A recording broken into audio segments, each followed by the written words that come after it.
Dans le département de l'Ila, région de Tawa, un important coup de filet vient d'être porté contre le trafic international de drogue. La direction départementale de la police nationale de l'Ila a procédé au démantèlement d'un réseau transnational impliqué dans l'acheminement et la distribution de stupéfiants de synthèse. Tout commence le 9 février 2026 à la barrière de sortie de l'Ila. Les agents en poste interceptent un véhicule de marque Volkswagen en provenance de Cotonou et à destination de Tawa. À bord, deux ressortissants nigériens, un contrôle de routine qui va rapidement prendre une tournure inattendue. Lors de la fouille approfondie du véhicule, les policiers découvrent un coffret hermétiquement scellé, incapable d'en expliquer le contenu ni d'ouvrir le compartiment suspect. Le conducteur attire davantage l'attention des forces de l'ordre. Le véhicule et ses occupants sont aussitôt escortés au commissariat pour des vérifications complémentaires.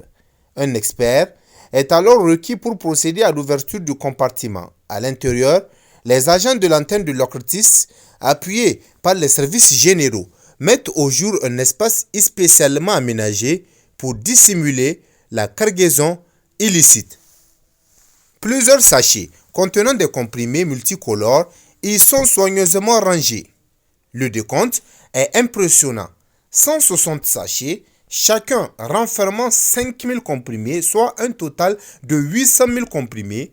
Les analyses réalisées par le laboratoire de la police technique et scientifique confirment qu'il s'agit d'une drogue de synthèse appartenant à la famille des amphétamines, plus connue sous le nom d'ecstasy. Les investigations menées par l'antenne de l'OCRTIS permettent ensuite d'étendre l'opération à Tawa et à Niamey, où 4 autres individus sont interpellés, parmi lesquels le chef présumé du réseau, déjà connu des services de sécurité. Selon les premiers éléments de l'enquête, l'organisation structurée et méthodique utilisait des véhicules touristiques pour dissimuler la drogue et contourner les contrôles.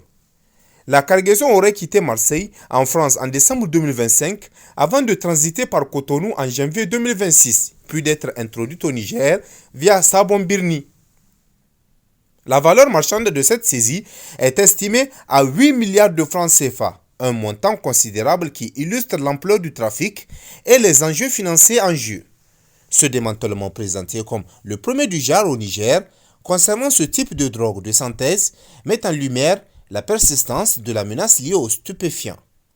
Malgré les efforts constants des services spécialisés, le trafic continue d'évoluer, s'adaptant aux dispositifs de contrôle. Face à l'émergence de nouvelles substances et à l'exposition croissante des jeunes à ces produits dangereux, l'OCRTIS réaffirme sa détermination à intensifier la lutte. Les autorités appellent également les parents à une vigilance accrue et invitent la population à renforcer sa collaboration avec les forces de défense et de sécurité. La direction régionale de la police nationale d'Ottawa salue, pour sa part, l'engagement de ses unités sur le terrain ainsi que l'appui des autorités administratives régionales dans cette opération d'envergure.